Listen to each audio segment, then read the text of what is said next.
Hello, well, if you remember, a little while back I bought this robot mower, and regular subscribers will remember that a few weeks after I did the video about installing this fella, I did an update.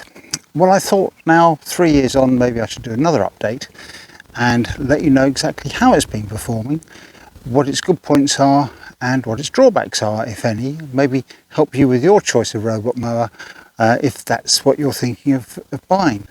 So let's get into it. Welcome to Grey Matters.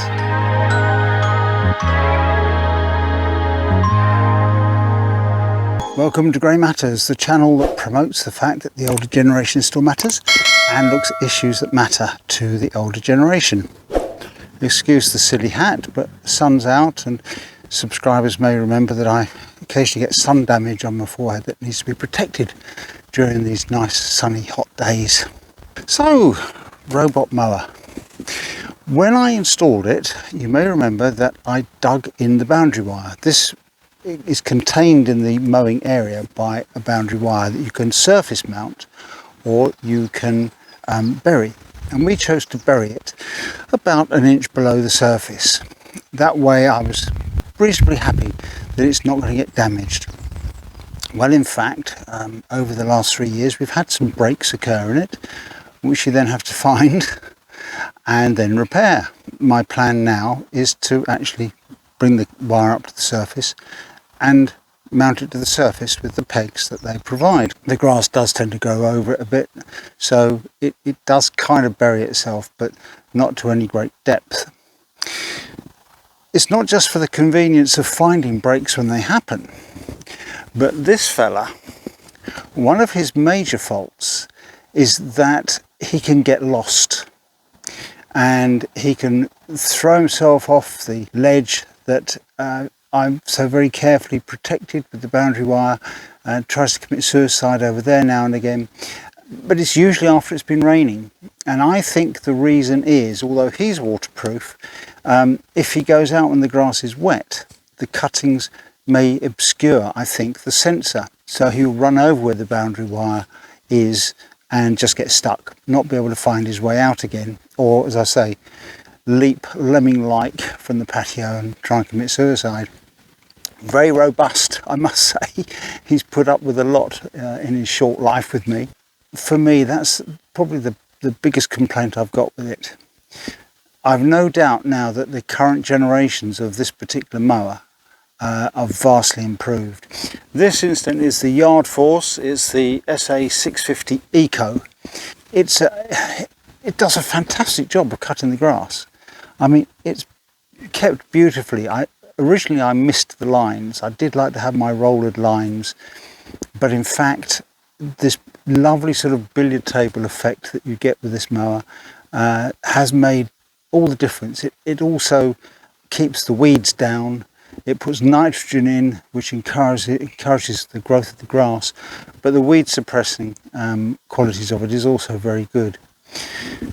Someone has said that they just don't put the grass box on and they will mow with their ordinary mower. I imagine their lawn is full of moss and various weeds and dandelions and clover and things, because when you use an ordinary mower, the clippings are so long that if you leave them lying around, they will trap moisture, and that will cause mildew, it will cause rot, it will cause all sorts of damp problems. These robot mowers, all robot mowers generally, cut the pieces so fine that they just disappear, mulch, just disappear into the grass. And for me, the big bonus now is no more trudging up and down with the mower and emptying the contents of that box every 5 minutes, making a bigger and bigger pile of clippings to get rid of.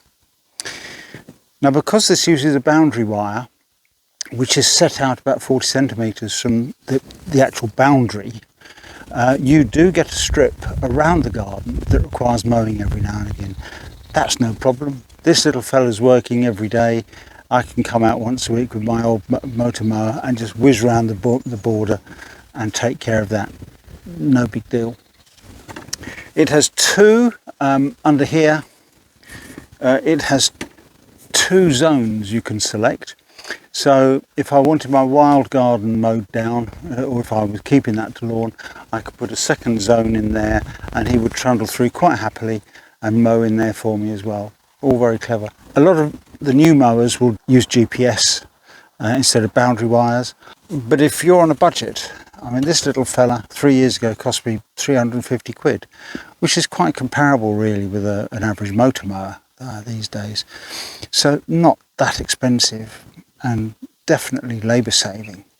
Charging time is pretty quick. I've set him to work for 6 hours a day, and he'll pop in every hour, have a charge for half an hour, and then come on and carry on. And then he'll come out at the same time every day. If you want to vary the day or the time he comes out on during the day, you just press the button, the stop button. This will pop up, basically puts him into a sleep mode. And then when you want him to come out at whatever time, you just set him going, shut the lid, and he'll come out. And then from then on, every day at that same time, he will mow the grass. Is it worth the money? Oh, very definitely it's worth the money. And if this little guy broke, I would certainly go out and buy another one. I call him Jason, because he's my mower. Yeah, okay. As I say, there are new generations of the Yard Force robot mowers. There's one that's very, very similar. I'll leave a link in the description so you can pop and check that one out, see the current pricing of it, see if it fits your needs or suits your needs. And if you've got any comments or any criticisms of your robot mower or anything at all that you want to know about them, leave us a comment and I'll do my best to answer any questions that you have. So that's it. Just a quick update to satisfy those that have been asking for one. Thank you for your time, and I'll see you next time on Grey Matters. Bye for now.